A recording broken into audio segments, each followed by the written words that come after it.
I was the one who did it. It's mine, and mine alone.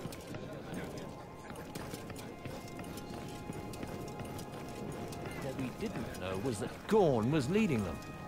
When we got to Icemark, they'd already run into Kragan's patrol. The sound of the butcher and his men fighting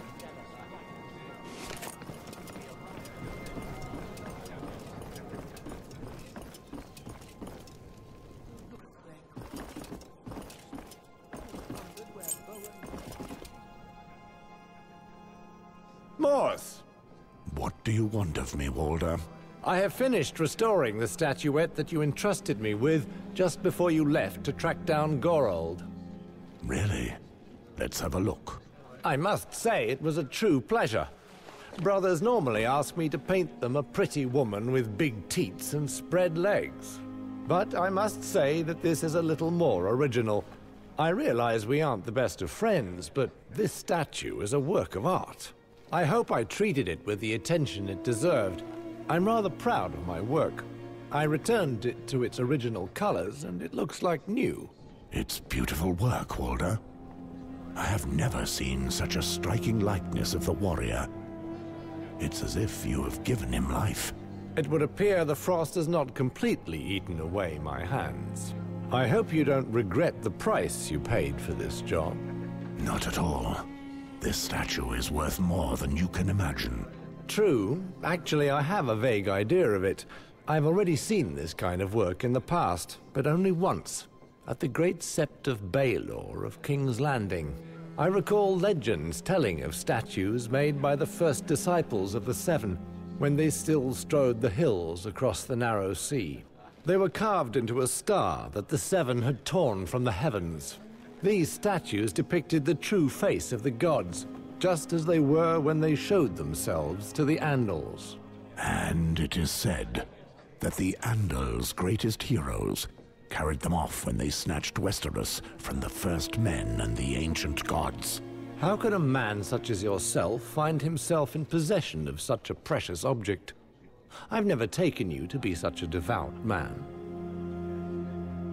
This statuette of the warrior has always belonged to my family, as far back as the bloodline stretches. It is because of this that he walks alongside us. Have you heard of the Battle of the Field of Fire? Ah, now there's another great tale. At the time of Aegon the Conqueror's conquest, the Lannister king and the King of the Reach united their forces to fight the Targaryen and their dragons. This is not just any old tale. This battle really took place, and it was the greatest massacre in the history of the Seven Kingdoms. On that day, more than 4,000 knights perished in the fire of those three great dragons. Amory Westford, my ancestor, fought under the colors of the lion, as is our duty. When the shadows of the dragons blotted out the sky, and their fire engulfed both men and beasts, he prayed for his life, as he had never done before. He swore then, on his immortal soul, that he would search for and gather all seven, collecting the 6 other statues which accompany the warrior. Amory survived, and he set about his quest to give thanks to the Seven. He never succeeded, and our bloodline inherited his oath. I imagine that faith comes more easily when one rushes into the jaws of such monsters. It's a beautiful tale all the same. You know, I could maybe help you keep this ancient promise, Mors.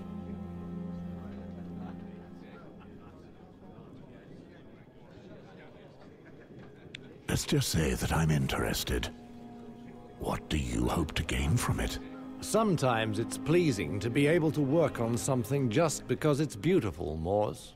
What I want is to finish what I've begun, before I'm judged by the Father. Would you do it for free? I've not taken so much joy in anything since I chose to take the Black, and you know how important the faith is to me. If I could help you accomplish this sacred vow of your ancestors, I'd be paying homage to the gods for all their graces. And how would you do that? This statuette, it was created to be part of the group of 7. Yes, we already spoke of it. Wait, you don't understand. I've studied it closely, and I can tell you it was made to be bonded to other objects carved from the same strange rock. Probably a bracelet or an amulet that the Andal warriors bore, like the seven-pointed star they carved into their chests. I believe I'm capable of reconstructing such a work. More than 4,000 years after its imagining, it would be magnificent. Walder, what are you suggesting? I do not follow. I should be able to make copies of the statuettes that go with this one. With good models, it should be possible. Out of the question. That would mean going back on the word of my ancestors. This is about an act of faith and the honor of my bloodline, Walder. Forgive me. I understand what you say. I've never seen a rock that compares to this one. It's perhaps true what the legends say when they claim they were carved from a star fallen from the heavens. That may well be. I thank you, and I would leave you now. Wait. I can restore them, just as I brought the warrior back to life for you. These statuettes are not unique, though extremely rare. I told you I remember seeing 3 whole sets in the Great Sept of Baelor. You speak of a world which is closed to us, my brother. I'd be happy to share this dream with you. If you ever manage to lay your hands on another of these precious relics, I doubt it would be in good repair. But I can restore all their beauty for you.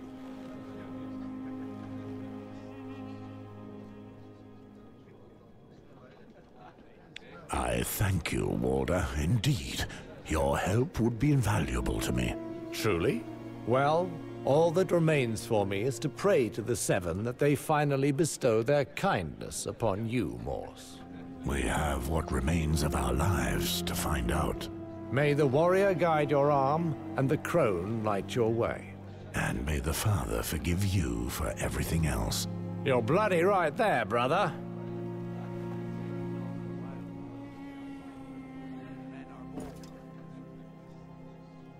Good day to you, Moors. You wouldn't by any chance have some work for me there in your pouch? I haven't forgotten you, Walder. If I have anything for you, you will be the first to know. May the Seven keep you from the cold and the night, brother. Who wants there to be an attack?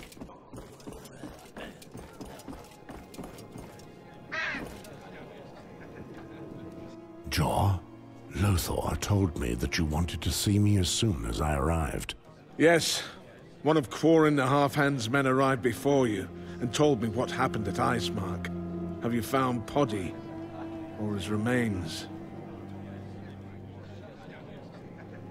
Poddy deserted.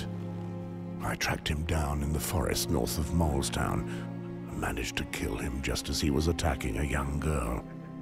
I also took care of a couple of cutthroats I came across as they prepared to ambush passers-by. Raiders so near to Castle Black. If only we had enough men to send more patrols deep into the Gift. So, not a single one of these green boys will have survived his first day as a brother of the Night's Watch.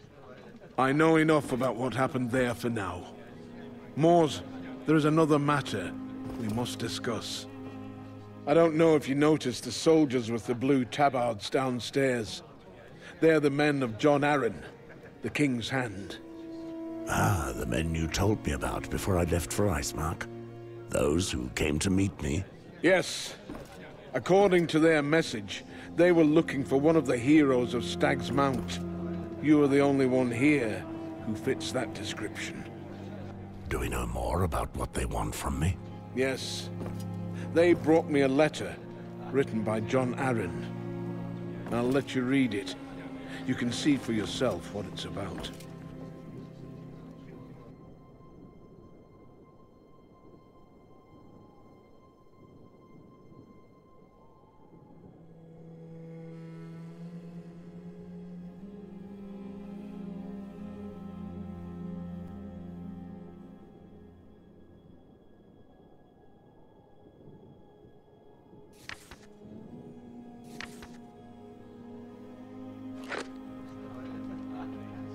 Arryn, that sly old fox hasn't changed a whit.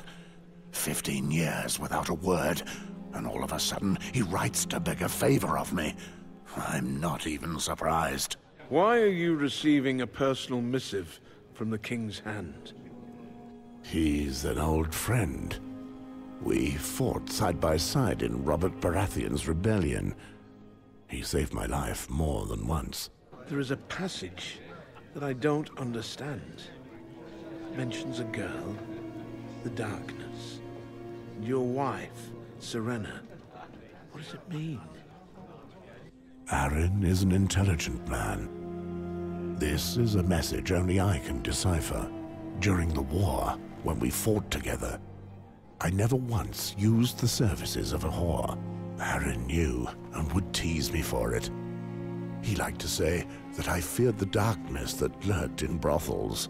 I would reply that the thought of my wife was sufficient to clear away any darkness. The girl he mentions in his letter must be hidden in a whorehouse. The only one I know of nearby is in Molestown. Old Arryn knows me well. 15 years later, I'm still faithful to my wife. It is good that you honor the chastity of our order, Moors. But are you doing it for the right reasons? Our vows are clear. We must leave behind our wives and children. If you are true to your oath, it must not be out of love for Serena, but out of respect for the Night's Watch. I know, Jaw. We have spoken of this countless times, but I am unable to forget them. Be that as it may, he must have felt seriously threatened to write such a cryptic message. This does not bode well. I conferred with his emissary, Sir Godric Donnelly. He convinced me that his mission did not conflict with our duties. And if we help them, Arryn will convince King Robert to send us the recruits, materials, and supplies that we so sorely lack. Molestown is in the gift under the jurisdiction of the Night's Watch. You have my authorization to go there with Sir Godric. Thank you, Jaw. I will finally be able to repay my debt to Jon Arryn. Remember, Moors, the Night's Watch does not interfere in politics.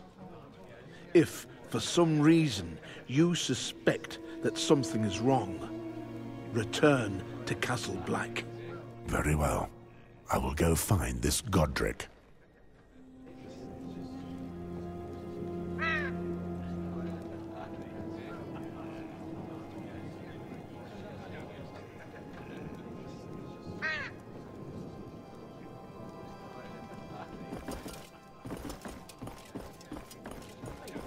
Centuries old? 7 hell.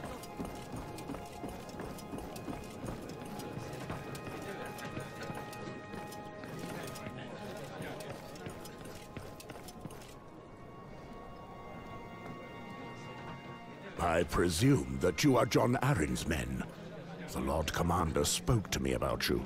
Indeed. I am the Knight Godric Donnelly, and this is my lieutenant, Jared. And you must be Sir Mors Westford. Indeed.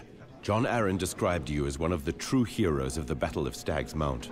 'Tis an honor to make your acquaintance. I knew someone named Mors Westford at one time, during the Baratheon Rebellion. A real son of a bitch, who I hold directly responsible for the death of my brother. I wouldn't have expected to find him at the wall. Hold your tongue, Jared.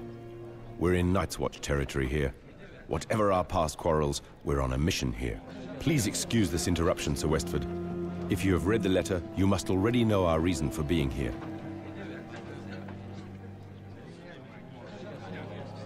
Indeed. I heard that Jon Arryn had fallen ill recently. How does he fare? It has been some time since we left King's Landing to come north to the Wall. No news has reached our ears since then. Nonetheless, knowing the Lord of the Eyrie, it is probably nothing. He has an iron constitution. Everyone knows that. I just hope that he has not aged too much. Very well. I believe I know where the girl is. The one Jon Arryn speaks of in his letter. Perfect. I knew we could count on you. Lord Arryn only gives his trust to men of great worth. Then tell me, sir, where is she?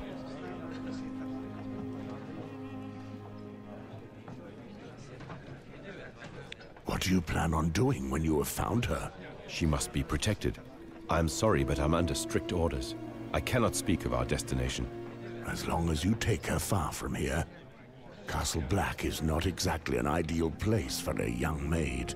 According to the information given in the letter, there is no doubt about where the girl is. She is hiding in Molestown. In Molestown? The village we passed along the King's Road? Yes. To protect themselves from the constant cold outside, the inhabitants have built an underground passage. I will lead us there. We will no doubt find her there. Strangers are seldom seen in these parts. We'll ask the villagers about her. Very well. Let us get on our way. Hold on. I just received a raven with a message from King's Landing. Dark wings. Dark words. What is it? Let's go outside, Morse. I don't wish to speak of this in the common hall. What's going on, Jor? Very well. The King's Hand, John Arryn, is dead.